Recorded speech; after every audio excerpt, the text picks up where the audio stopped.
Hello guys, welcome back to my channel. दोस्तों, इस video में हम क्लास 10 मैथ के 2 अंक वाले कुल 3 महत्वपूर्ण प्रश्नों को देखेंगे जो आपके सीजी बोर्ड एग्जाम 2024 के लिए सबसे ज्यादा इंपॉर्टेंट है, क्योंकि यहाँ से आपका 6 अंक कवर होगा। वीडियो को अंत तक जरूर देखना फ्रेंड्स, क्योंकि ये सारे क्वेश्चन आपके लिए बहुत ही महत्वपूर्ण है और वे क्वेश्चन कई बार पूछे गए हैं। तो चलिए आज के क्लास को करते हैं स्टार्ट। तो हमारा पहला प्रश्न दिया है, प्रश्न 1 मान ज्ञात कीजिए। तो हमारा प्रश्न है फ्रेंड 2 cos 67 अंश बटे साइन 23 अंश धन cos 0 अंश। तो फ्रेंड्स हमें इसका मान ज्ञात करना है, यानी कि इसका वैल्यू क्या होगा वो हमें बताना है फ्रेंड। और ये क्वेश्चन वेरी वेरी आईएमपी है फ्रेंड, क्योंकि ऐसा ही क्वेश्चन हर बार आपके बोर्ड एग्जाम में पूछा जाता है। तो आइए इसे हल करते हैं, अर्थात इसका मान ज्ञात करते हैं। तो हम यहाँ पे लिखेंगे फ्रेंड हल दिया है। एक बार हमें जो दिया है फ्रेंड क्वेश्चन उसे हम लिख लेंगे। तो हल दिया है, हमें क्या दिया है 2 cos 67 अंश बटे में साइन 23 अंश और धन cos 0 अंश। तो ये हमें प्रश्न दिया है फ्रेंड, हमें इसका मान ज्ञात करना है। ठीक है ना, ये अंश है फ्रेंड, ये अंश है। तो देखो ऐसे क्वेश्चनों में फ्रेंड हमें नॉर्मली क्या करना पड़ता है, अगर इस कॉस और साइन का एक फिक्स वैल्यू दिया रहता फ्रेंड, है ना। हम लोग जानते हैं कि अगर कॉस या साइन का मान 0, 45, 60, 90 और 30 का, ठीक है ना, ये इस वैल्यू में दिया रहता तो हमें तो जानते हैं कि इसका वैल्यू हमें मालूम होता है। लेकिन यहाँ पे हमें दे दिया है फ्रेंड डिस्टिंक्ट नंबर, है ना, यहाँ पे 67 दे दिया है और ये 23। तो इसका वैल्यू हम लोग कैसे फाइंड करेंगे? तो इसका सिंपल सा मेथड है फ्रेंड, हम क्या करेंगे, इसे इस तरीके से, देखो यहाँ पे 90 आ रहा है तो इसे हम लोग 90 के रूप में चेंज कर लेंगे। क्या कर लेंगे? 90 के रूप में चेंज कर लेंगे। अब 90 के रूप में चेंज करेंगे तो कैसे चेंज करेंगे? हम 90 के रूप में इसे ऐसे चेंज करेंगे कि इसके वैल्यू में परिवर्तन ना हो फ्रेंड। तो हम क्या करेंगे, इस 67 को ऊपर वाले को चेंज करो या नीचे वालों को फ्रेंड, ठीक है ना। तो हम इसे 90 के रूप में चेंज करने के लिए क्या करेंगे फ्रेंड, देखो तो यहाँ पे दिया है हमें 67, तो हम 90 में से कितना घटाएं कि हमें यहाँ पे 67 होना चाहिए फ्रेंड। तो हम आसानी से इसे चेंज कर सकते हैं, ठीक है ना। तो हम क्या कर सकते हैं, 90 में से 23 घटाएंगे तो हमें मिल जाएगा फ्रेंड 67, है ना। तो हम इस 67 को देखो किस तरीके से हमने इस चेंज कर दिया 90 माइनस 23 में फ्रेंड। तो हम इस 67 के जगह लिख सकते हैं 90 माइनस 23, है ना। कहाँ चेंज हुआ इसके वैल्यू में, 90 में 23 घटाएंगे फिर हो जाएगा 67। 67 को ही हमने तोड़ के लिख दिया है 90 माइनस 23 में। तो हम यहाँ से लिख सकते हैं फ्रेंड, यानी कि 2 cos, इस 67 अंश को हमने किस में चेंज कर दिया, 90 माइनस 23 अंश फ्रेंड। ये देखो अगर आप 90 में से फिर घटाएंगे 23 तो यहाँ पे 67 ही आएगा, यानी कि इसके वैल्यू में कोई परिवर्तन नहीं हुआ। तो हम इस तरीके से इसे चेंज कर दिए और नीचे को जैसा है वैसा रहने दो फ्रेंड। तो ये हो जाएगा, नीचे में है 23 अंश, ये 23 अंश प्लस cos 0 अंश दिए। तो हमें 0 अंश, ये देखो फ्रेंड 0, 45, 60, 90, 30, ये तो परफेक्ट नंबर है ना कोण का। तो हम इसका वैल्यू जानते हैं तो इसका वैल्यू हम डायरेक्टली यहाँ पे रख सकते हैं। तो cos 0 अंश का मान क्या होता है, तो cos 0 अंश का मान होता है फ्रेंड 1 होता है। तो ये डायरेक्टली 1 हो जाएगा, ठीक है ना। हमने इसे इस तरीके से चेंज कर लिया। तो आइए अब ये क्या हो जाएगा, देखो तो फ्रेंड यहाँ से cos 90 अंश माइनस थीटा आप लोग जानते हैं, नहीं जानते हैं तो कोई बात नहीं फ्रेंड, आप यहीं पे सीख जाएंगे, ठीक है ना। तो जब भी cos या साइन फ्रेंड इस तरीके से 90 में आ जाता है, 90 के फॉर्म में, तो वो चेंज हो जाता है फ्रेंड, ठीक है ना। जब भी 90 अंश माइनस थीटा, यानी कि थीटा की जगह दिया है कोण फ्रेंड, यहाँ पे 23 है, यानी कि 90 के फॉर्म में आया वो चेंज होता आता है फ्रेंड। तो कॉस किस में चेंज हो जाता है, तो कॉस साइन में हो जाता है, साइन ये थीटा हो जाएगा, यानी कि जो लिखा है वही आ जाएगा फ्रेंड, ठीक है ना। तो इस तरीके से आप इसे चेंज कर सकते हैं। और उसी प्रकार साइन कॉस में चेंज हो जाता है फ्रेंड, ठीक है। तो ये दोनों एक दूसरे के अपोजिट होता है, कॉस 90 अंश माइनस थीटा साइन में चेंज होगा और साइन 90 अंश माइनस थीटा कॉस में। तो यहाँ से देखो फ्रेंड थीटा का मान हमें दिया है, क्या दिया है, 23 अंश दिया है, तो ये 23 अंश में बदल जाएगा फ्रेंड। तो यहाँ से क्या हो जाएगा, देखिए 2 cos 90 अंश माइनस थीटा, ये किस में चेंज हो जाएगा, साइन में। तो ये हो गया साइन। अब थीटा ये है फ्रेंड, थीटा की जगह 23 अंश दिया है तो ये हो जाएगा 23 अंश, और बटे में हो जाएगा, बटे में क्या दिया है, साइन 23 अंश ऑलरेडी दिया है, ये इस तरीके से, और +1 में है, ये +1 रहने दीजिए, ठीक है।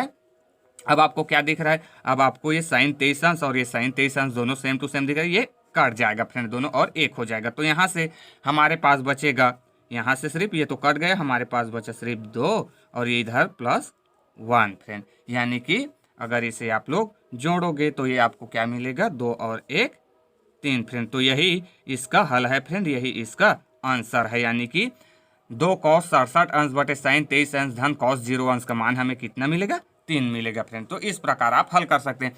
अगर आप इस तरीके से हल नहीं करना चाहते हैं फिर तो आप साइन 23 अंश को भी चेंज कर सकते हैं। दोनों में से किसी एक को चेंज कर लो, ठीक है। अगर इसे हल करना चाहें तो क्या हो जाएगा फ्रेंड?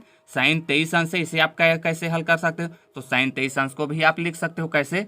आप 90 लिख लीजिए और 90 में कितना घटाएं कि 23 अंश 23 बचा, तो 90 में हम 67 को घटाएंगे फ्रेंड, तो हमारे पास 23 बचेगा। तो बस आपको यहाँ पे क्या कर लेना है? 23 की जगह 90 माइनस 67 लिख लेना है फ्रेंड, ठीक है ना। तो जैसे फिर ये हो गया साइन 90 अंश माइनस थीटा, तो साइन 90 अंश माइनस थीटा किस में चेंज हो जाएगा? कॉस थीटा में। तो फिर वो कैंसिल हो जाएगा, आएगा हमारा आंसर 3 ही फ्रेंड। तो ये दोनों विधि है, फिर दोनों विधि सीखे रहो, ठीक है ना। तो ये फ्रेंड अब इसी प्रकार नेक्स्ट क्वेश्चन देखते हैं। तो दूसरा क्वेश्चन दिया है फ्रेंड्स, आंकड़े 5, 7, 9, 11, 13, 15, 17, 19 का समांतर माध्य ज्ञात कीजिए। यानी कि फ्रेंड ये हमें कुछ आंकड़े दे दिए गए हैं, इनका हमें समांतर माध्य ज्ञात करना है फ्रेंड, जो कि बहुत आसान है। आइए ज्ञात करते हैं। तो हल हमें दिया गया है फ्रेंड, हल दिया गया आंकड़ा। तो हमें दिया गया आंकड़ा क्या क्या है फ्रेंड, एक बार लिख लेते हैं। 5, 7, 9, 11, 13, 15, 17 और 19 फ्रेंड, ये हमें दिया है। तो समांतर माध्य ज्ञात करना है फ्रेंड। इसका बहुत अच्छा सिंपल सा कॉन्सेप्ट है। क्या करना है आपको? सभी संख्या जो दिया है फ्रेंड, जो भी आंकड़े दिए हैं, इन सभी को हमें जोड़ देना है और कितनी है इसे गिन के उससे भाग दे देना है फ्रेंड, ठीक है। क्या कहा मैंने? जो भी हमें आंकड़े दिए गए हैं इसे हम जोड़ लेंगे और ये कितनी है इसे हम गिन के उससे भाग दे देंगे फ्रेंड, ठीक है ना। तो उस हिसाब से इसका सूत्र क्या हो गया? हम इन आंकड़ों को जोड़ना है फ्रेंड। तो हम क्या करते हैं, यानी कि इसे अगर सूत्र के रूप में लिखेंगे तो यहीं पे हो जाएगा समांतर माध्य बराबर समांतर माध्य बराबर हो जाएगा फ्रेंड। क्या करना है हमें? इन सभी आंकड़ों को जोड़ देना है। तो क्या हो जाएगा? ऊपर में आंकड़ों का योग, आंकड़ों का योग जोड़ देना है। जोड़ने को योग कहते हैं फ्रेंड। तो क्या होगा? इन आंकड़ों को जोड़ना है, यानी कि आंकड़ों का योग, और फिर इसे हमें भाग दे देना है इन संख्याओं को, ये कितने हैं इसे गिन करके फ्रेंड, यानी कि ये संख्याएं कितनी हैं उसे हमें गिन लेना है और उसी के अनुसार भाग दे देना है फ्रेंड। तो ये नीचे में क्या हो जाएगा? आंकड़ों की संख्या है ना, क्योंकि ये आंकड़े कितने हैं उसी संख्या को हमें लिख लेना है फ्रेंड। तो ये हो जाएगा नीचे में आंकड़ों की संख्या। ये फ्रेंड ये बन गया समांतर माध्यिका का सूत्र, ठीक है ना। तो यहाँ से ये हमारा यहीं से इसका सूत्र बन गया फ्रेंड। अब इसी में लग देते हैं। तो आंकड़ों का योग यानी कि इन सभी आंकड़ों को हमें जोड़ देना है। तो हम लिख लेंगे 5 धन, सभी जुड़ जाएगा फ्रेंड, 7 धन 9 धन 11 धन 13 धन 15 धन 17 धन 19 फ्रेंड। ये इस प्रकार ये हो गए हमारे आंकड़ों का योग और बटे में आंकड़ों की संख्या। तो गिन लीजिए आंकड़ों की संख्या कितना दिया है हमें? 1, 2, 3, 4, 5, 6, 7, 8। तो ये हम नीचे में हो जाएगा फ्रेंड 8, इस तरीके से, ठीक है। अब आइए इसे जोड़ के भाग दे देते हैं। तो ये हमारा समांतर माध्य बराबर, चलो इसे जोड़ देते हैं। तो क्या हो जाएगा? इकाई से जोड़ते आते हैं फ्रेंड, ठीक है ना, इकाई से। तो इकाई में हमें यहाँ पे 9 दिख रहा है, 9 और इसमें 7। तो 9 7 कितना हो जाएगा? 9 7 16। 16 में फिर इसका इकाई 5 है, तो 16 में 5 जोड़ेंगे तो 16 5 21 हो जाएगा। 21 में फिर यहाँ पे इकाई 3 है, तो 21 में 3 जोड़ेंगे तो 24 हो गया। 24 में 1 जोड़ेंगे तो ये 25 हो गया। 25 और 25 में 9 जोड़ेंगे तो 25 में 9 जोड़ेंगे तो वो हो जाएगा 34। और 34 में 7 जोड़ेंगे तो कितना हो जाएगा? ये हो जाएगा 41। और 41 में 5 जोड़ेंगे तो ये हो जाएगा 46। तो 46 का 46 लिखेंगे? नहीं, 46 का हम 6 लिखेंगे। हमारा हासिल आ गया 4 फ्रेंड। अब जो बचा है उसे जोड़ लेते हैं। तो इधर बचा है 1 1 और ये 4 को भी जोड़ लेता हूँ। 4 1 5 5 1 6 6 1 7 7 1 8 और 8 और 1 9। तो यही हो जाएगा फ्रेंड 9। इधर तो हमने पहले ही जोड़ लिया था, इसमें एक एक अंक दिया है फ्रेंड, तो इसे हम लोग पहले ही इकाई अंक में जोड़ लिए थे, तो सिर्फ यही वाला जुड़ेगा। तो ये 96 हो गया फ्रेंड। अब बटे में क्या है? 8, तो ये 8 हो गया फ्रेंड। अब करता है तो काट दीजिए, है ना। तो यहीं से हो जाएगा 8 के पहाड़ा में 96 भी आता है और 8 भी आता है, तो 8 से हम काट देंगे। तो ये हो जाएगा 8 एकम 8 और ये भी हो जाएगा 9 है, तो 9 में 8 का भाग देंगे तो 8 एकम एक बार में आ जाएगा 8 एकम 8 कितना बच गया, यहाँ से 1 बचेगा और 1 और ये 6 ऑलरेडी है तो कितना हो जाएगा, ये 16 बन गया। अब 16 को 8 से भाग देंगे तो कितना हो जाएगा, 8 दूनी 16, 2 बार में चला जाएगा। ये इस तरीके से ये कट गया फ्रेंड। तो हमारे पास फाइनली मिला समांतर माध्य बराबर ये 12। तो यही हमारा आंसर है फ्रेंड, यही इस आंकड़ों का समांतर माध्य है फ्रेंड। ठीक है, तो इस तरीके से आप किसी भी आंकड़ों का समांतर माध्य ज्ञात कर सकते हैं फ्रेंड, जो कि बहुत आसान है और ये हमेशा हर साल आपको पूछा ही जाएगा क्वेश्चन।